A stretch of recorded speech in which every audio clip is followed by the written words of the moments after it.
Halo teman-teman, halo Pak John. Di sini kami dari anggota kelompok D dari kelas manajemen A akan mempresentasikan mengenai penilaian saham atau yang kita sebut sebagai stock valuation.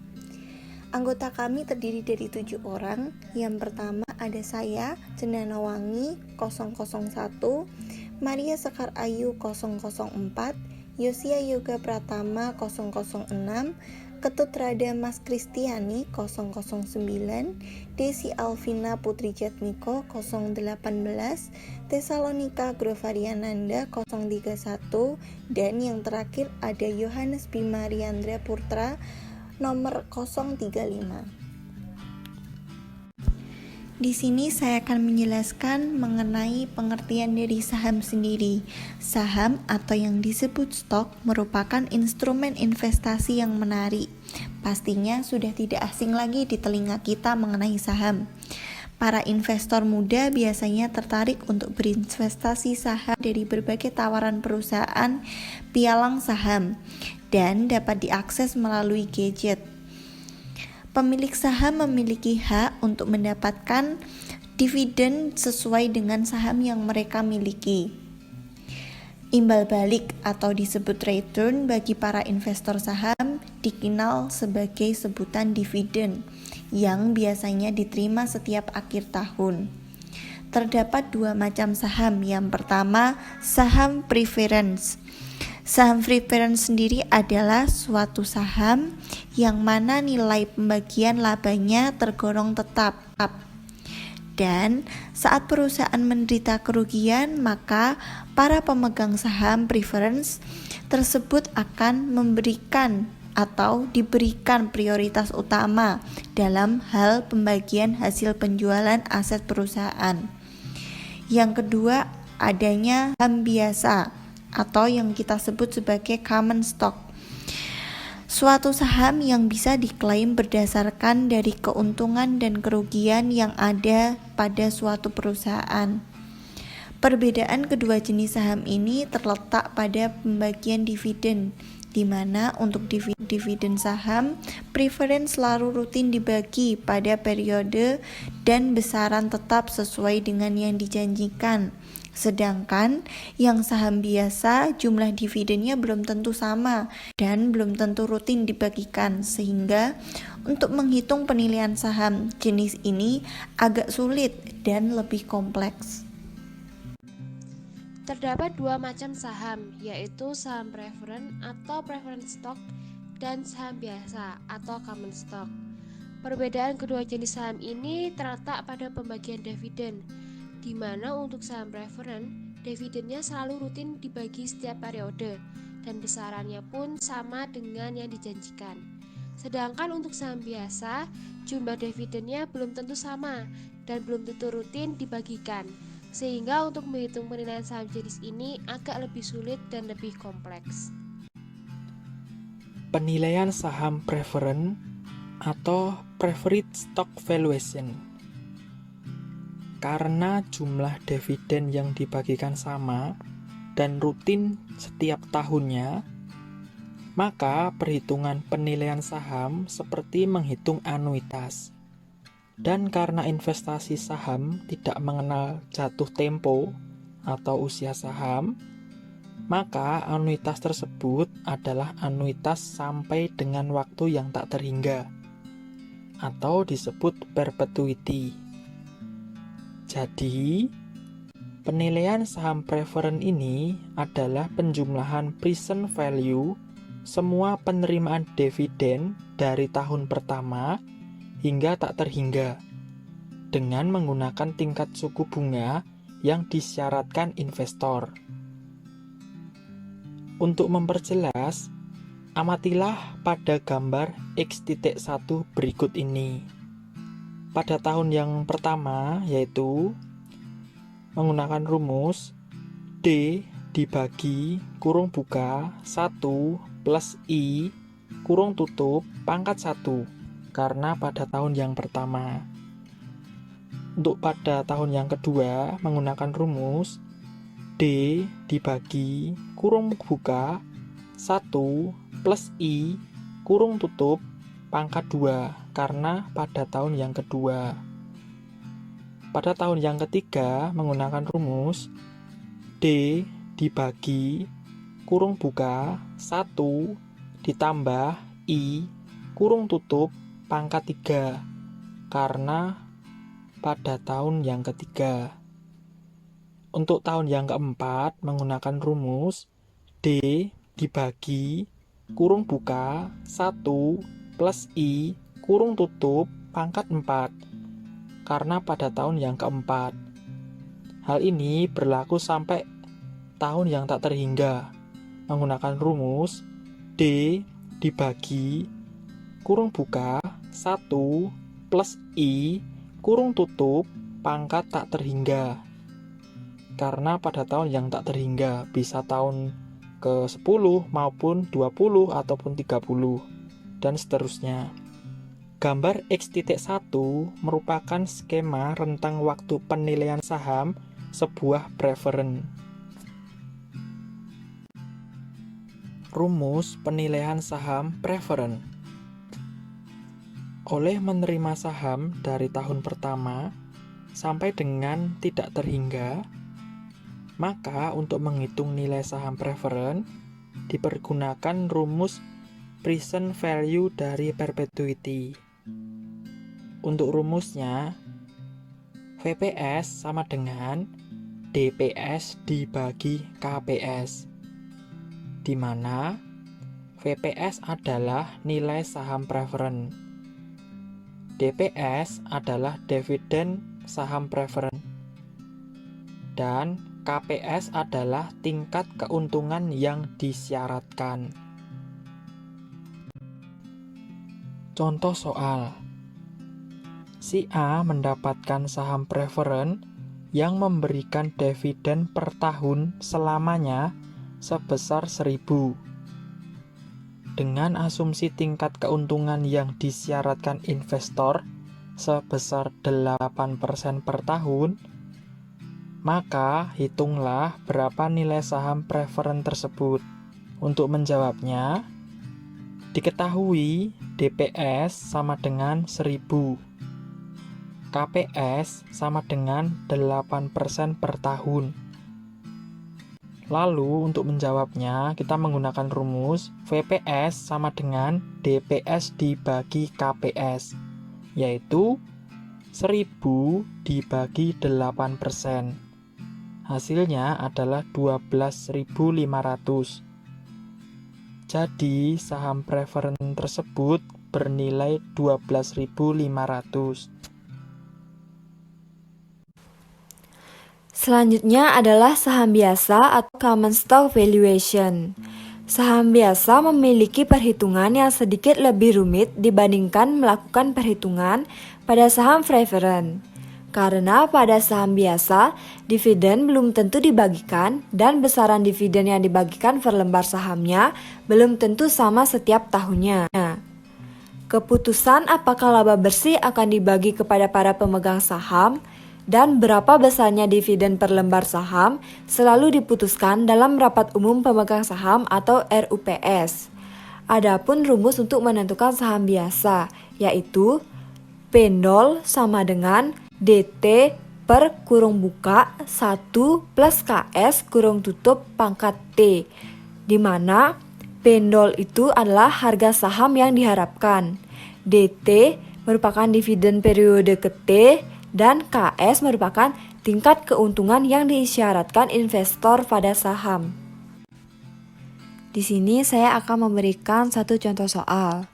Diramalkan bahwa PT ABC akan membayar dividen sebesar Rp300, Rp324, dan Rp350 untuk 3 tahun yang akan datang. Pada akhir tahun ketiga, PT ABC menjual saham dengan harga Rp9.448. Berapakah harga saham tersebut apabila diketahui return yang diharapkan adalah 12%? Di sini langsung saja masukkan ke dalam rumus saham biasa yaitu P0 sama dengan DT per kurung buka 1 plus KS kurung tutup pangkat T.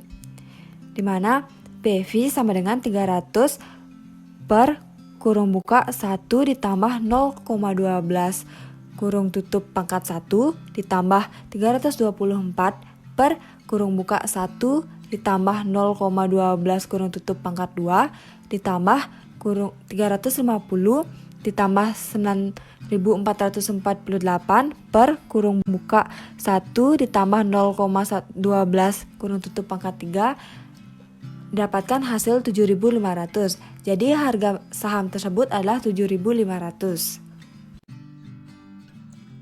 Berikut adalah Gordon Model.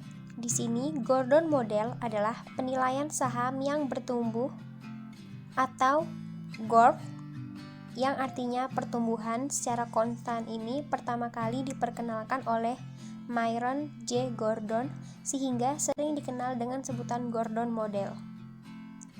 Dividen saham yang bertumbuh secara konstan ini biasanya terjadi pada perusahaan yang sudah dewasa atau mature, sudah mapan, dan pertumbuhan dividen secara konstan ini sesuai dengan pertumbuhan perusahaan. Yang selanjutnya adalah pertumbuhan dividen secara konstan dan tidak konstan. Yang pertama, pertumbuhan dividen secara konstan. Tingkat pertumbuhan dividen per tahunnya akan bernilai sama atau konstan. Hal ini kemungkinan besar terjadi pada perusahaan yang sudah dewasa dan mapan. Rumusnya sendiri adalah P0 sama dengan D0 dikali dalam kurung 1 ditambah G dibagi dengan KS dikurangi G, di mana P0 adalah nilai saham, D0 adalah dividen periode sebelumnya, G adalah pertumbuhan, dan KS adalah tingkat keuntungan disyaratkan investor. Kemudian yang kedua adalah pertumbuhan dividen secara tidak konstan. Tingkat pertumbuhan dividen ini per tahunnya bisa mengalami peningkatan maupun penurunan.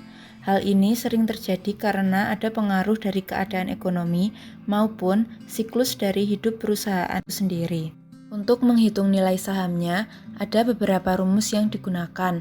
Rumus yang pertama adalah DN sama dengan D0 dikali dalam kurung 1 ditambah G dipangkatkan N, di mana DN adalah dividen tahun ke N, D0 adalah dividen tahun ke 0, dan G adalah pertumbuhan. Kemudian yang kedua adalah rumus P0 sama dengan D0 dikali dalam kurung 1 ditambah G dibagi dengan KS dikurangi G. Kemudian yang ketiga adalah menghitung present value pada masing-masing periode perubahan pertumbuhan dividen dengan tingkat keuntungan yang disyaratkan. Berikutnya ada soal tentang pertumbuhan dividen secara konstan. Tahun lalu, perusahaan A membagikan dividen per lembar saham sebesar $4 dan tingkat pertumbuhan dividen per lembar saham diperkirakan akan selalu tumbuh sebesar 15% per tahun. Jika investor ingin menyimpan saham itu selamanya dan syaratkan tingkat keuntungan sebesar 17% per tahun, berapa nilai saham perusahaan A tersebut? Di sini diketahui bahwa D0 sama dengan $4, G sama dengan 15%, KS sama dengan 17%, dan yang dicari adalah P0 atau nilai saham perusahaan A tersebut. Maka bisa langsung digunakan rumus P0 sama dengan D0 dikali 1 ditambah G dibagi dengan KS dikurangi G, sama dengan $4 dikali 1 ditambah 15% dibagi 17% dikurangi 15%, yang hasilnya nanti adalah $230. Jadi nilai saham perusahaan A adalah $230. Yang kedua ada soal tentang pertumbuhan dividen secara tidak konstan. Tahun lalu dividen per lembar saham yang dibagikan PT SRKM sebesar 100. Karena pertumbuhan ekonomi membaik, maka dividen PT SRKM diperkirakan juga akan naik sebesar 10% per tahun selama 3 tahun berturut-turut. Tetapi dividen tahun keempat sampai seterusnya hanya tumbuh sebesar 5% per tahun. Jika investor menginginkan tingkat keuntungan sebesar 15% per tahun, maka hitung nilai saham PT SRKM. Di sini diketahui bahwa D0 sama dengan 100, KS sama dengan 15% per tahun, G selama 3 tahun sama dengan 10%, G tahun keempat dan seterusnya sama dengan 5%. Dan yang dicari adalah P0 atau nilai sahamnya. Di sini kita akan menggunakan Excel untuk mencari nilai sahamnya. Untuk mempermudah mencari D1, D2, dan seterusnya, kita bisa menggunakan perhitungan dengan Excel. Rumusnya adalah DN sama dengan D0 dikali 1 ditambah G lalu dipangkatkan dengan N. N sendiri adalah waktu tahun dividennya. Kita memulai dengan menghitung D1. sama dengan D0 dikali 1 ditambah G, lalu kita pangkatkan dengan 1. Lalu untuk D2 sama dengan D0 dikali 1 ditambah G, lalu kita pangkatkan 2 karena kita sedang menghitung tahun kedua. Lalu yang selanjutnya adalah D3 sama dengan D0 dikali 1 ditambah G, lalu kita pangkatkan dengan 3. Kemudian ingat kembali bahwa di soal tertulis dividen tahun keempat sampai seterusnya hanya tumbuh sebesar 5% saja. Maka dipergunakan rumus Gordon model dengan sedikit modifikasi, yaitu P0 sama dengan D0 dikali 1 ditambah G lalu dibagi dengan KS dikurangi G. Diketahui KS adalah sebesar 15% dan G adalah sebesar 5%. Maka sama dengan DN dari D3 dikali 1 ditambah 5% lalu dibagi dengan 15% dikurangi 5%. Lalu kita enter.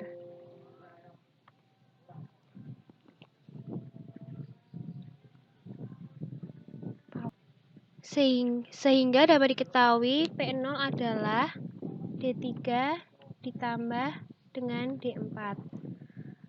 Maka sebesar 1530,65. Kemudian kita masuk ke dalam perhitungan present value. Setelah mengetahui DN dari setiap tahun, masukkan ke dalam tabel. Dan jangan lupa untuk tabel KS diisi dengan 15%. Untuk perhitungan present value adalah sama dengan DN dibagi 1 ditambah KS, lalu dipangkat dengan tahun dari dividen. Untuk D1 adalah 1, lalu kita enter. Lalu untuk yang D2 sama dengan DN dibagi 1 ditambah KS, lalu kita pangkatkan dengan 2, lalu kita enter. Untuk yang P0 adalah sama dengan DN dibagi 1 ditambah KS, lalu kita pangkatkan dengan 3. Lalu kita enter. Lalu jumlahkan nilai present value yang sudah didapatkan. Sama dengan sum, lalu kita blok dari D1 sampai dengan P0. Lalu kita enter. Kemudian dengan begitu dapat diketahui nilai saham dari PT SRKM adalah sebesar 1193,57. Selanjutnya masuk ke contoh perhitungan jual beli saham. Di sini sudah ada contoh dengan asumsi investor yang sudah mendaftar ke salah satu perusahaan pialang yang memiliki RDN dan sudah diperbolehkan bertransaksi. Maka misalkan ia hanya akan memberi satu slot saham tertentu di harga Rp100 per lembar saham, maka di sini satu lot sama dengan 100 lembar saham dengan harga per lembar sahamnya yaitu Rp100 per lembar saham. Lalu dana yang dibutuhkan yaitu 100 dikalikan dengan Rp100 mendapatkan hasil Rp10.000. Dan jika harga naik Rp10 per lembar, maka laba yang didapatkan yaitu Rp10 dikalikan dengan Rp100, maka mendapatkan hasil 1.000 atau sama dipersenkan menjadi 10%. Sebaliknya, jika harga turun Rp10 per lembar, maka akan rugi Rp1.000 atau dipersenkan menjadi minus 10%. Di sini kita akan menggunakan dua cara perhitungan jual beli saham.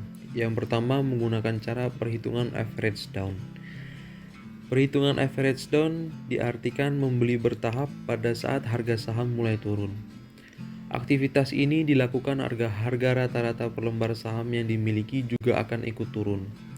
Sebagai sebuah ilustrasi, misalkan investor baru hendak membeli 2 lot saham tetapi ia ingin membeli secara bertahap atau tidak membeli 2 lot secara langsung, dan pas harga saat ini Rp100 per lembar saham atau 1 lot sama dengan Rp10.000, dia hanya akan langsung membeli 1 lot saham. Lalu di perangkat lunak sebuah perusahaan pialang terdapat 5 kolom, yaitu yang kolom pertama itu kolom buy atau lot, lalu yang kedua kolom shares, yang ketiga kolom sell, yang keempat kolom average price atau harga rata-rata saham, dan yang kelima ada kolom amount atau kolom jumlah. Misalkan akan tampak seperti tabel berikut. Di tabel X-1 ini merupakan tabel pembelian 1 lot saham. Di kolom yang pertama, kolom buy atau lot, tertulis 1 lot saham. Lalu masuk kolom yang kedua, kolom shares, tertulis 100. Di sini merupakan 100 lembar saham dari 1 lot. Lalu kolom yang ketiga, kolom sell dikosongkan. Masuk ke kolom yang keempat, kolom average price atau harga rata-rata saham. Di sini tadi harga rata-rata saham itu Rp100 per lembar saham. Maka dana yang dibutuhkan di sini masuk ke kolom yang kelima, kolom amount itu Rp10.000. Kemudian investor ini menunggu supaya harganya bisa lebih murah, dan benar harganya turun Rp10 menjadi Rp90 per lembar. Dan ia berencana untuk membeli 1 lot lagi. Maka hasilnya akan tampak seperti tabel berikut di tabel X.2. Di tabel X.2 ini merupakan tabel average price Rp90 per lembar saham. Untuk kolom buy atau lot tertulis 2 karena dia berencana menambah 1 lot saham lagi. Dan di kolom shares tertulis 200. Lalu untuk kolom average price tertulis Rp90 per lembar saham, maka mendapatkan jumlah Rp19.000. Tidak berhenti di situ, kebetulan investor ingin menambah deposit di RDN dan hendak membeli 3 lot saham yang sama. Harga per lembar saham kebetulan turun menjadi Rp75, maka tabelnya akan tampak seperti berikut di tabel X.3. Di tabel X.3 ini merupakan tabel dengan average price Rp83. Mengapa pada kolom average price tertulis angka 83? Karena didapatkan dari rata-rata per lembar saham, pembelian 2 lot saham tadi ditambahkan dengan pembelian 3 lot. Jadi 2 lot saham tadi didapatkan jumlah Rp19.000, lalu untuk pembelian 3 lot tambahan menghasilkan Rp22.500, dijumlahkan menjadi Rp41.500. Lalu Rp41.500 ini dibagikan dengan 500 lembar saham, maka menghasilkan Rp83 per lembarnya. Ini merupakan harga rata-rata per lembar saham. Selanjutnya masuk ke perhitungan yang kedua, yaitu perhitungan average up. Berkebalikan dengan average down, aktivitas ini dilakukan agar saat menjual, investor memiliki keuntungan yang lebih besar secara bertahap. Contoh pada saat ini diambil dari posisi tabel X.3 yang telah dibahas sebelumnya di perhitungan average down. Kemudian harga naik menjadi Rp95 per lembar sahamnya, dan diasumsikan mungkin harga akan naik lagi. Supaya investor tidak kehilangan momen untung ini, maka mumpung harga pasar sudah melebihi average price, ia berkeinginan untuk menjual 1 lot saja dulu, dan 4 sisa lotnya dijual nanti kalau harga akan naik lagi.